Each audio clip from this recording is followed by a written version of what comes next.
Í kvöld árshátíð SHÍ og að þessu sinni þemað frumsýning. En í hverju á maður að mæta? Við spurðum nokkra nemendur úr SHÍ hverju þau ætla að klæðast í kvöld. Hverju ætlar þú að vera í á Rauða dreglinum í kvöld?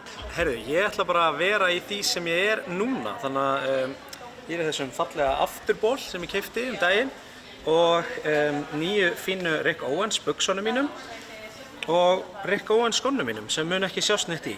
En svo verð ég líka með ótrúlega fallega bleika mjúk Iceland húfu með 2 dúskum.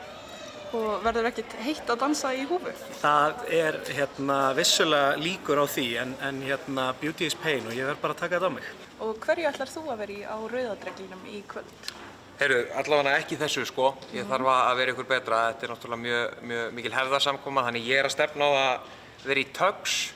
Það byggist alltaf því að ég náði að ræta með svörtum skóm fyrir kvöldið, en ég er vongóður það, þannig að það verður stefnan. Og hverju ætlar þú að vera í á Rauða dreglinum í kvöld? Herðu, svona bláum smoking. Ég á leiðinni heim.